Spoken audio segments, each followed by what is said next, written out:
Hello everyone, first year class second year class. बेटा, हम आपकी बुक आज पढ़ाने जा रहे हैं। सारा आकाश कल पढ़ाया था शायद, इसका पैराग्राफ और आज भी पढ़ाने जा रहे हैं। तो जहाँ से हमने छोड़ा था वहीं से स्टार्ट करते हैं। और अगर ये तीसरा भाग समाप्त कर देते हैं आज हम, तो फिर अगले दिन अगले टर्म अगले वीक हम जो है इसका चौथा भाग आपको क्या करेंगे, पढ़ाएंगे। ठीक है। तो ना कोई आशा ना कोई उम्मीद, सिर्फ कमेंट और शेयर आपसे चाहिए। सुबह से ही घर का वातावरण मुझे इतना बोझिला, दम घोटू और उबने वाला लग रहा था कि खाना तो क्या, पानी पीने की इच्छा नहीं हो रही थी। अपने मन में लेखक सोच रहे हैं कि पत्नी के आने से मेरी जिंदगी उथल पुथल हो गई, तो उसे तो निभाना ही पड़ेगा। आखिर वह बेचारी करे भी क्या, कसूर उसका ही हो तब भी ऐसे मौके पर माफ़ कर देना ही ठीक है। 2 दिन बाद उसके भाई उसे लेने आ जाएंगे। क्या कहेगी घर जाकर हमारे बारे में। 2 दिन के बाद गौना होता है ना, गौने में चौथी में भाई लोग आते हैं, तब लिवा करके ले जाते हैं। सारी विरादरी में बदनामी होगी सो तो होगी ही, संबंधों में भी तनाव आ जाएगा, है ना बेटा। रिश्ता एक के चलाने से नहीं चलता है। जब गृहस्थ जीवन चलाना होता है, पति पत्नी दोनों प्यार पूर्वक विश्वास पूर्वक, पति पत्नी पर विश्वास करता है, पत्नी पति पर विश्वास करती है, लेकिन वह विश्वास जो कभी उसका टूटा ना हो, तब रिश्ते चलते हैं। अगर एक बाहर से आया और झूठ बोल रहा है, दूसरा घर के अंदर झूठ बोला, ऐसे रिश्ते नहीं चलते हैं, है ना। तो अब वह माफ़ी मांग लेगी इस सारे वातावरण में मुझे भी जाने कैसे जिद आ गई थी। मैंने भी मुन्नी से साफ साफ कह दिया, आप लोग मुझे रात को यहाँ सोने देना चाहें तो सोने दीजिए। अपनी भतीजी रही होगी, उससे कह दिया, नहीं तो दिवाकर या किसी और दोस्त के घर जाकर पड़ा रहूँगा। घर पे नहीं रहूँगा, कहीं और दोस्त के वहाँ चला जाऊँगा। लाला जी, जब तुम्हें जिद चढ़ जाती है तब तुम किसी की नहीं मानते। अब यह भी कोई बात हुई, कभी कभी तो बड़ों का कहना माना करो। नहीं भाभी, अब देखिए भाभी जो है वो तो मौका ढूंढती है ना, कि जब देवरानी आए तो हम अपना पूरा जितना हमारे ऊपर इस घर में किया गया है अत्याचार, उतना हम अपनी छोटी के उससे निकालेंगे।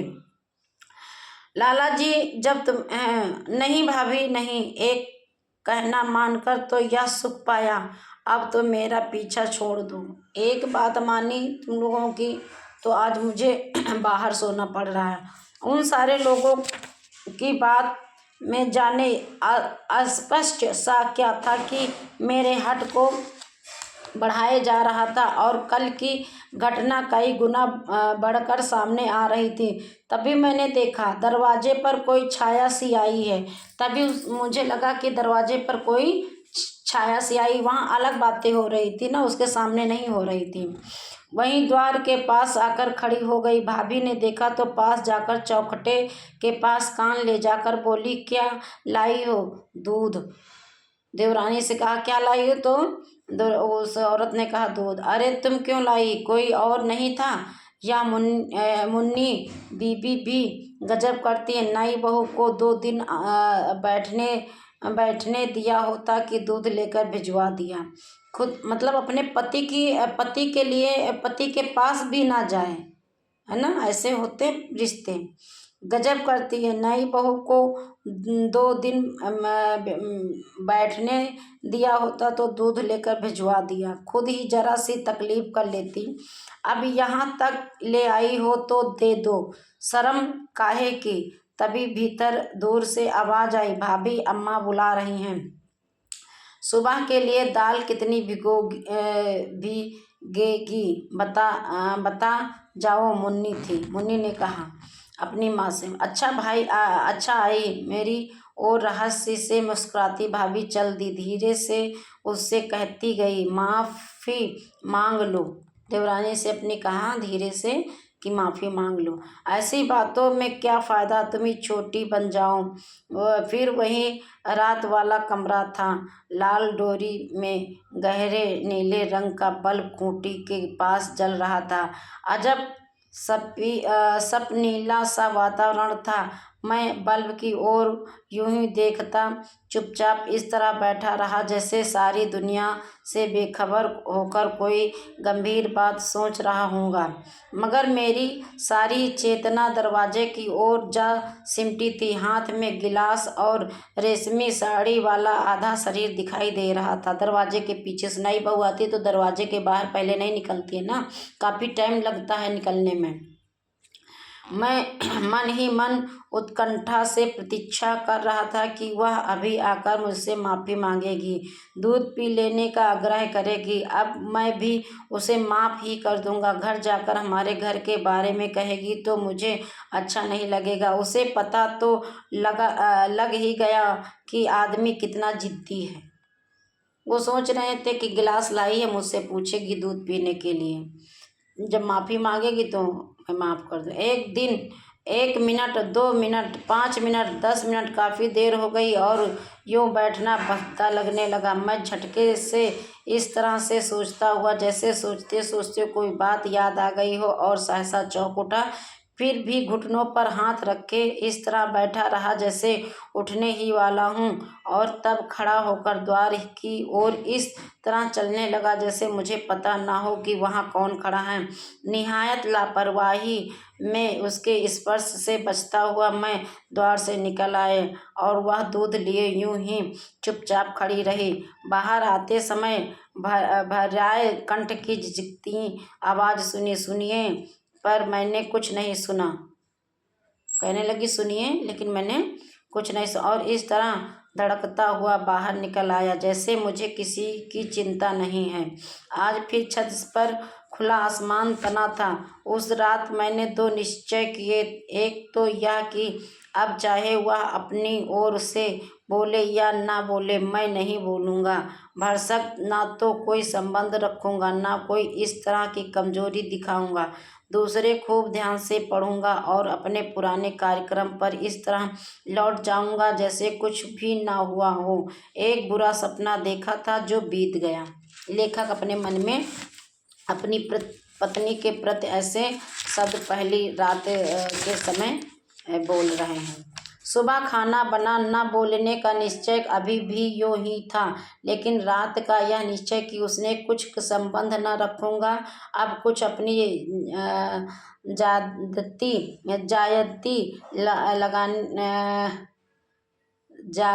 ज्यादती लगाने लगा। ना बोलूँगा और ना अपनी ओर से कोई सुझाव ही दिखाऊंगा।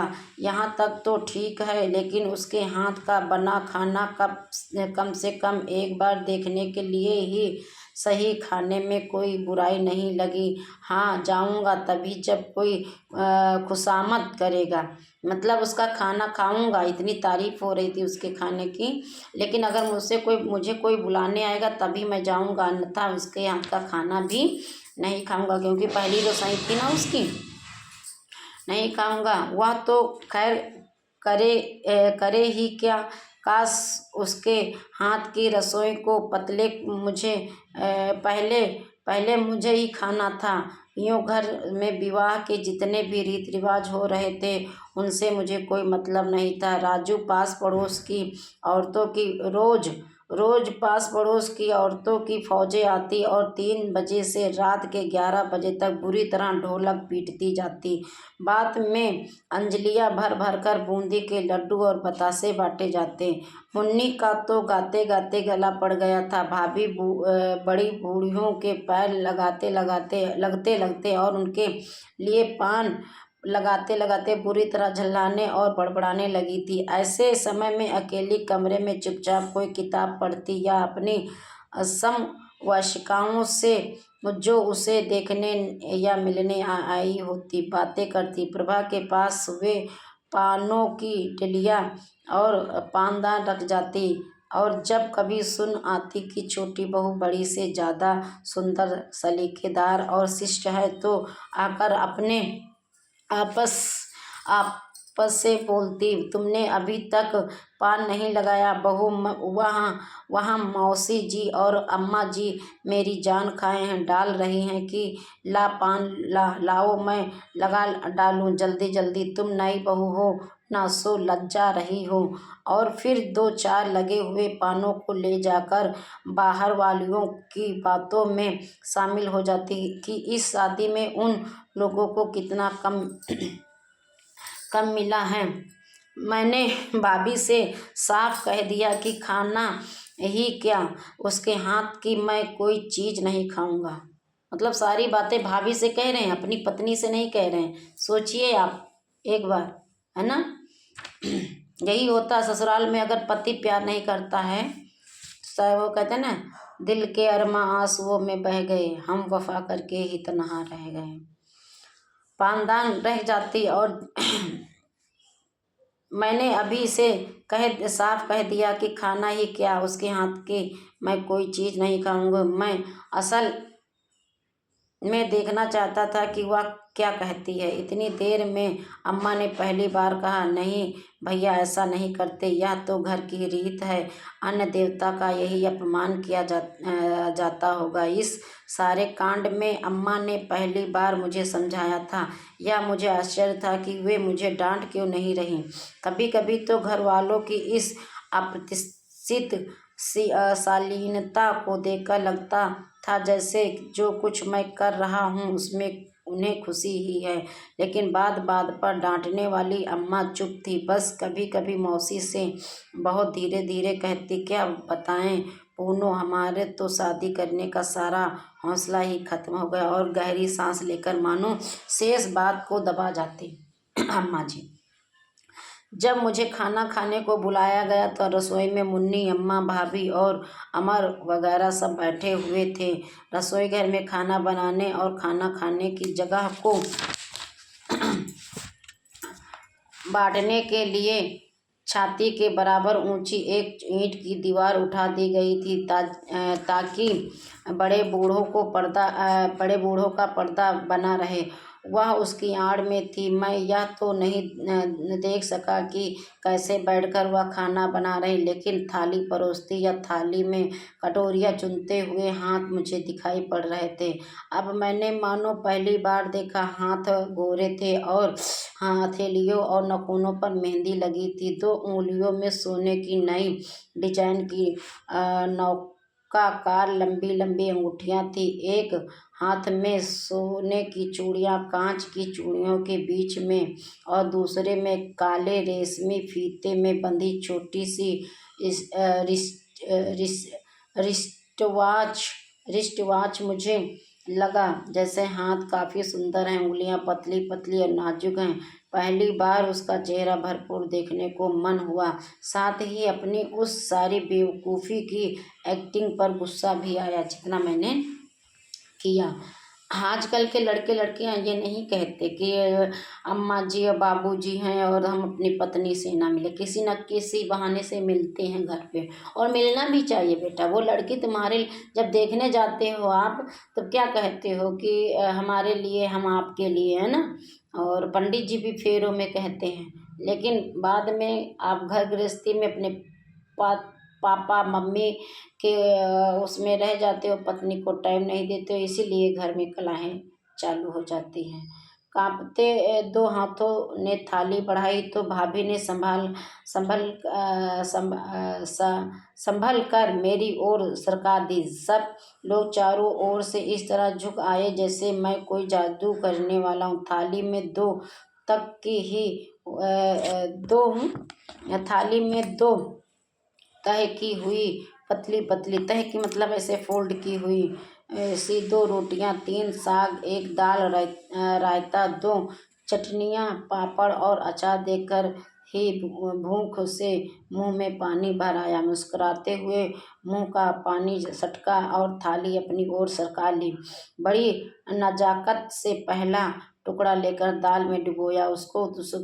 सबको उत्सुकता थी कि मैं खाने की प्रशंसा किन शब्दों में करता हूँ, लेकिन जैसे ही ग्रास मुंह में रखा कि ओ करता हुआ बाहर भागा। बाहर ज्यों का त्यों मुंह नीचे करके सारा उलट दिया। आंखों में बुरी तरह पानी भर आया। क्या हुआ? सब मेरी ओर स्तब्ध देखने लगा जैसे प्रभा के हाथ से बेलन छूटकर नीचे गिर गया हो। जब खाने बैठे तो उल्टी आ गई और पति को उल्टी करता देख उसको भी दिक्कत हुई। मेरा सिर दाल कड़वी जहर कर रखी है। अब बता रहे हैं कि दाल को तो इन्होंने जहर कर दिया है, इसीलिए मुझे जो है परेशानी हो रही है। इसीलिए मुझे क्या परेशानी हो रही है। तो उल्टी का मन था ना उनका, उल्टी कर रहे थे ना, तो सब लोगों ने पूछा, वो करके भागे थे बाहर की तरफ। खूब बवाला मचा। खूब खाना बनाना नहीं जानती, अब यह सब सिखाना होगा। भाभी ने ताना कसा। देखते वक्त किसी को क्या पता कि खाना किसने बनाकर खिलाया। बड़ी चली थी रिस्टवॉच पहनकर खाना बनाने। बोली, घड़ी का तुम चूल्हे में करोगी क्या, या फैशन ही कर लो या काम ही कर लो। अरे पहली बार तो ठीक से बनाकर खिला देती, अब चाहे अमरती ही बनाती। यह बात तो अब आने से रही। अम्मा की बड़बड़ाहट सुनी बड़ी आई। दाल तो मैंने चख ली थी। अरे तुम्हारे यहाँ निरा नमक खाया जाता है, हमें क्या मतलब, जरा कम ही डाल देती। दोबारा मांगने में कौन सी इज्जत हो जाती। लो अब इन्हें यह भी सिखाओ। हमें तो इस शादी में कुछ भी नहीं मिला, न लड़की ही मिली और न दहेज ही मिला। अब पहली बार वो घर पे आई है उसका सपोर्ट करने। मैंने बार बार बताया है कि ससुराल में अगर पति सपोर्ट नहीं करता है बेटा, इसीलिए सभी बच्चों से कहते, मैं ये नहीं कहती हूँ कि अपने पापा मम्मी के खिलाफ जाना, क्योंकि उनका कर्जा तो आप कभी नहीं उतार सकते हो, कभी भी नहीं उतार सकते हो माता पिता का कर्जा आप। लेकिन एक पराई लड़की आई है, वो भी कभी अपने आपके बच्चों की माँ बनेगी ना, वो भी तो कभी आपके बच्चों की माँ बनेगी ना, तो उसका भी तो दिल नहीं दुखाना है तुम्हें।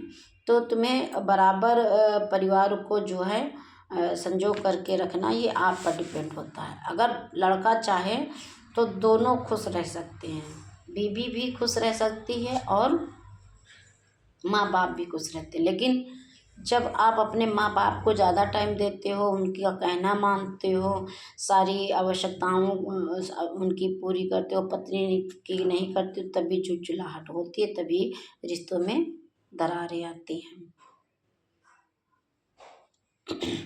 हमें तो इस जाने क्या मुन्नी बिल्कुल चुप थी। मुझे ऐसा लगा जैसे वह प्रभा की ओर है। दूसरे दिन उसके भाई आए और वह उनके साथ चली गई। जिंदगी में थोड़ी सी हलचल आई, चर्चा हुई और फिर पहले जैसी गति आ गई। दूसरे दिन ही रसोई से उठने वाली घी और पकवान की खुशबू बरसों पहले की बात हो गई, कभी खाया होगा हमने। तो क्लास इस प्रकार से हमने आपका जो है तीसरा भाग सारा आकाश में पूरा कर दिया है क्लास। अब हम अगले सप्ताह आपको इसका 4वां भाग पढ़ाएंगे, चौथा भाग पढ़ाएंगे सारा आकाश का। Thank you class.